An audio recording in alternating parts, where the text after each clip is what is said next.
Prime Minister Modi is landing in the United States for an all-important visit which is going to have both bilateral and multilateral components. He would be in Washington, D.C. as also in New York for the UNGA. With us, Ambassador Taranjeet Singh Sandhu, who represents India in Washington, D.C. Welcome, sir. Prime Minister is going to be here. What's on the agenda? So, Abhishek, there are 6 very clear areas, segments of Prime Minister's visit. The first is the bilateral summit with President Biden. The second is the meeting with Vice President Kamala Harris. The third is the Quad summit. The fourth is the meeting with Prime Minister of Australia and Prime Minister of Prime Minister of Japan. And fifth is, of course, a meeting with select industry leaders. And finally, the UN section.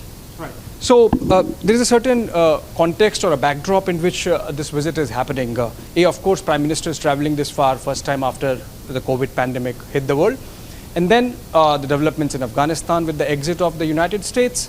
And then what's happening on the Quad front in the Indo-Pacific and whatever happened last week with AUKUS coming up. So you think that Prime Minister would be deliberating on these two aspects also, both in the bilateral and the multilateral format? So, as you have pointed out, that despite the COVID, and there is a serious COVID challenge in United States too, President Biden has specially invited Prime Minister Modi to come here, and this is going to be their first one-on-one interaction, especially after President Biden has taken over. And here I just want to mention that they have also interacted earlier in 2014 when Prime Minister Modi came on his first visit, and then Vice President Biden hosted a lunch for him, and also in 2016 the historic visit to the US Congress, where Prime Minister addressed the US Congress and Vice President Biden had presided. So are you indicating towards the bipartisan support that is there both at the Capitol and the White House? Yes, certainly, and this bipartisan support has been very visible in many of the recent challenges which India has faced, including on COVID or in TRIPS waiver and other aspects. So I'm sure you are watching, you see the statements which come out of US Congress, including on what has been happening in our region. Right. Sir, just ahead of Prime Minister's visit, India announced that India is restarting or rescheduling India's supplies to COVAX facility, essentially vaccine supply again under Bharat Maitri and other programs. You think there was some issue earlier with supplies of raw materials which kind of delayed or obstructed India's support to the global commons and the global COVID pandemic effort? Look, all countries have their domestic requirements and domestic necessity.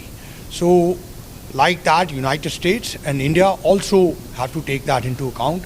And I'm sure on this, the Health Minister has answered this much more. But what I would like to stress is that as far as Quad is concerned, there is a vaccines initiative. Right. And in that, all 4 have come together.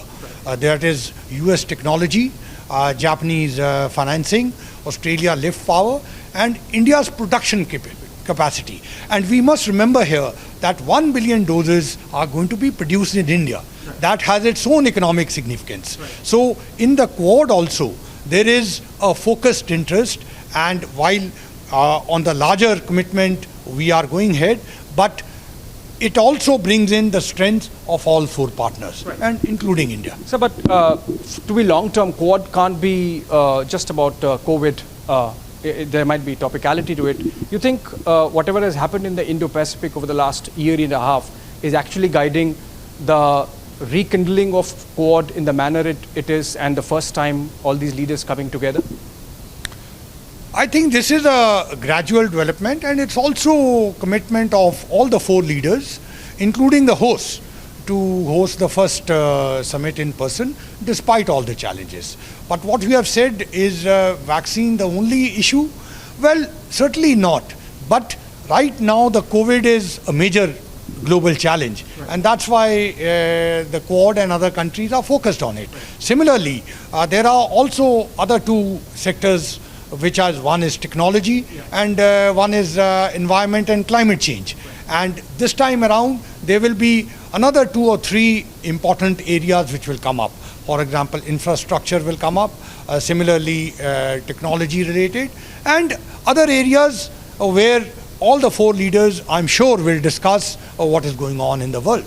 My final question, sir. Prime Minister has spoken often in the past, recent past, about both terrorism and expansionism as late as the SCO summit and before at Shangri-La Dialogue.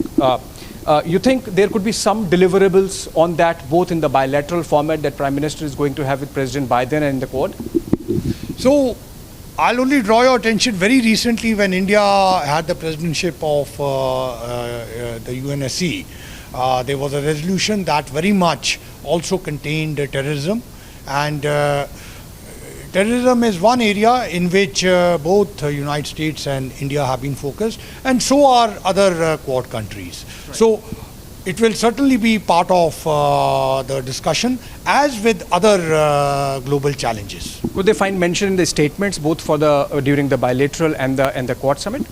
Let me not prejudge and run, but I'm sure you will see. Thank you so much. Thank you. Thank you so much.